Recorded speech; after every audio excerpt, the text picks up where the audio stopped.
Hi everybody, this is Greg with The Dice Must Flow. I hope everyone had a Merry Christmas and found lots of gaming goodness under their tree. And I wanted to talk to you today about a gift that I gave both my nephew and my daughter-in-law's little brother.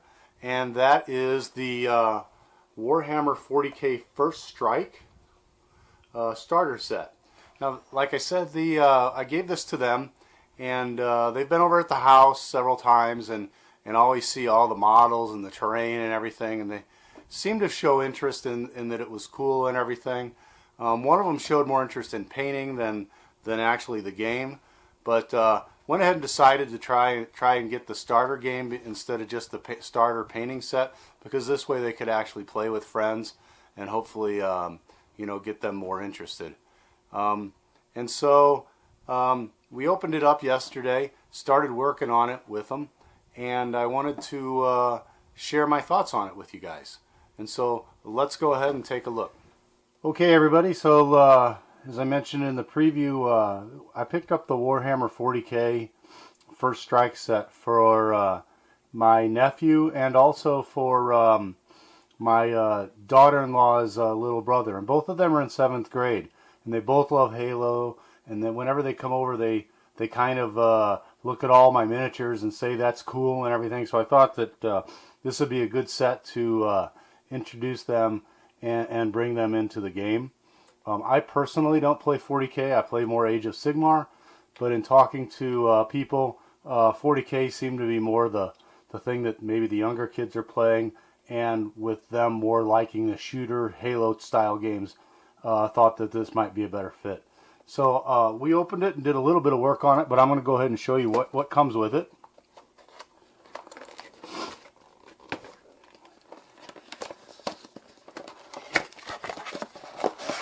So the first thing in the box, you can see that there's this piece of terrain which can be used for terrain crates in your scenarios. And then you've got the Nurgle Plague Death Guard, I guess they're called. And they come in green plastic, and then the Space Marines come in Primaris, I think they're called, and they're in the blue plastic. I'm going to set those aside. You get a little measuring stick,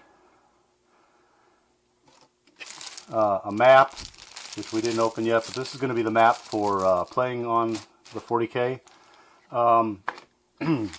The assembly guide, which we'll get back to. Bases, dice, some transfers for your guys. And so then you get a read first, and then this is the core rules. So you get a little core rule book and read first. So and then each unit's got a nice unit card talking about with their stats and what they have with them.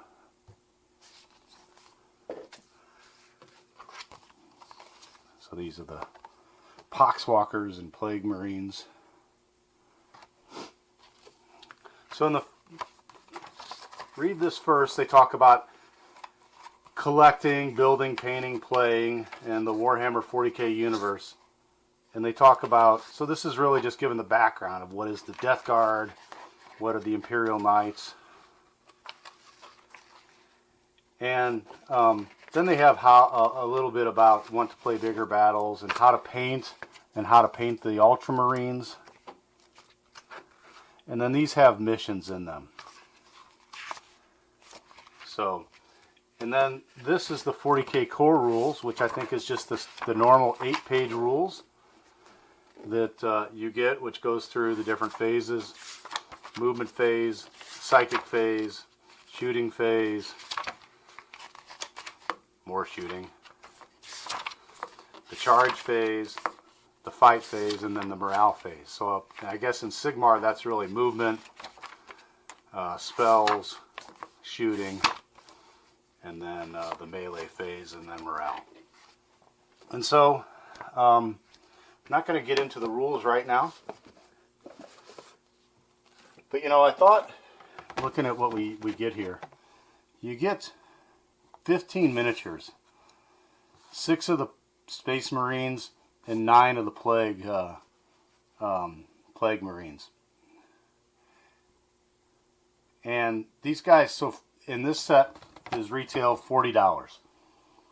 So 15 miniatures for $40. This is probably the best deal you're ever going to see with Games Workshop miniatures. And so I did pick it up for that. Now I did have one. My daughter-in-law's brother, she thought he might like the whole painting thing first, but we went ahead and went with the game, because the painting set was just the 3 Marines and the 6 small paint pots. And honestly, I have all the paint, so I thought it was something we could just do together over here, and we wouldn't need him to invest in all the painting. But that's why he actually has the game that he can play with his friends. So these guys are listed as easy to build, but we tried to build some yesterday and had a few problems, and so I did want to talk about that. Now here's one that's done, and we had no problems with him. But you know, even though they're easy to build, I'm gonna grab something. You're gonna need something like this, which is just a little clippers or a hobby knife to remove these guys from the sprue. So they're not, you know, you really just can't snap them off the sprue. You may not need glue to put these guys together, but you're still going to need, I think, these clippers or a hobby knife. And so if you got a younger kid that's not comfortable with that, or you're not comfortable with that, you may want to, you know, still avoid this. I know this is Intro to the Hobby, and they talk about easy to build, and people talk about them being snap together models, but you still need to be able to take the pieces off the sprues, and you know, you're going to have a clippers. I know GW sells a clipper. These are just regular ones I got from Walmart because I was cheap, and you know, you can clip that, but you're still not going to get a very good clean clipping, so you might need a knife to clean that up. But hey, if you're talking 7th graders, they probably don't care about that. So anyway, we put this one together, and you can see his head still kind of moves because he was all clipped together. But I did have my my daughter-in-law's brother was here yesterday, and I had him working on these together as I was clipping some of them and stuff with him. And you can see that, I guess I want to show, like right here, you can see these arms have these pegs that stick out, and then these guys' holes are going to go into those pegs, just like this is going to, so you have this body is going to have these pegs sticking out, and these things go here, and these arms are going to go straight in. But he was working it, and of course, you know, didn't get it quite straight in, and you know, as you can see here, broke that off. And so we're going to have to glue this on. So I just wanted to, you know, throw caution that it's not quite as simple, because it didn't quite fit on, and then once it went in, it broke. And so I'm going to have to surface glue that. I did put some glue on, but it just still didn't work. So I'm going to have to get some plastic glue or something and glue that up for him. So while these are easier to build than real ones, I'll say real with the full without the snapping pieces, it's still a learning process, and people are going to need to know how to do that. It's not something, you know, we thought, oh, we'll just throw these guys together and I'll teach them how to play. We'll go through the rules and play. But it's really going to take a little bit more time than that. And I guess another negative, and I hate to sound negative about this, but you can see that these guys, I don't know if you can see that there. You can see that's a number 2. And on this sprue, there's also a number 2. And so when we were going through instructions about how to build these guys, assembly guide, there's the Space Marine Intercessors and the Space Marine Reavers. And they show for the Intercessors that you basically take body number 2 and body number 1. And then over here, for the Reavers, you take body number 2 and body number 1. Well, if you don't know anything about the universe at all, you're going to end up, like my buddy did yesterday, cutting the wrong number 2 and the wrong number 1 and trying to put them together. And so, something to be careful of when you're putting it together. I wish they had just actually labeled these guys different numbers. And I think that you can actually figure out the Death Guard is different. But yeah, they should have all different numbers in this set, I think. Because that way you can actually not try and do the mistake that was happened yesterday. So that's something that, if you're working with somebody on this who's younger, and this is their first 40k experience, I think you're going to have to work with them. I don't think it's a standalone. You can just kind of give it to a kid and say, hey, go build it. I think it's going to have to take some instruction from maybe an experienced hobbyist. And so they didn't quite hit the mark on that. So that's my thought on the thing. Like I said, I really do think, they got some good painting guides here. They talk about how to playing the game.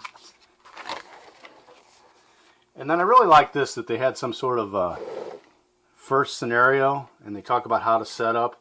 And you start with 3 intercessors and 6 poxwalkers, so you don't need the full thing. And how to measure. And so they take you through step by step on that little first game. So, as far as a beginner, I really did like that. And then mission 2 is going to be this sort of the same thing. 1 sergeant versus 6 poxwalkers, and there's kind of they talk about the different phases in the game, and then how you swap.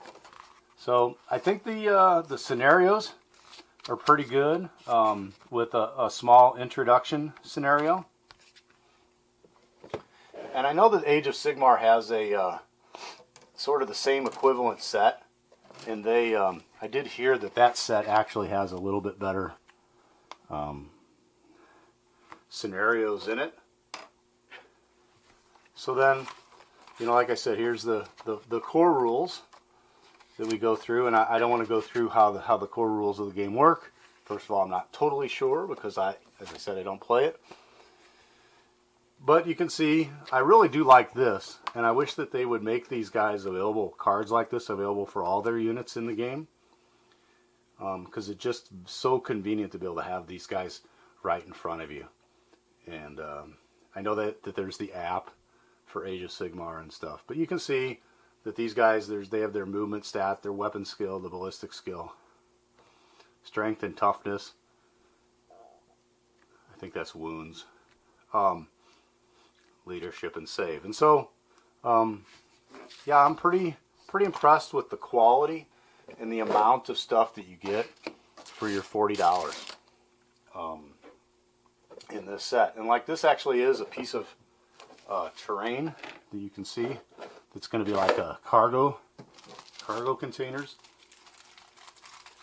So I've gone ahead and opened up the map, and you can see here that there is a little 36-inch map. You have different sides on, 2-sided map for two different scenarios. And you can see that they actually have A, B, C, D marked on here. Do that so you can see these locations. And this is in the scenarios, they're telling you where to start your guys. And so that's really, really useful too. So anyway, that's my quick look at the Warhammer 40k First Strike rulebook, or set that came. I'm going to try and get either my nephew or my daughter-in-law's brother. Maybe I'll get them together and have them play a game and get what they think of it. So that's it for now, and we'll talk to you next time. Thanks.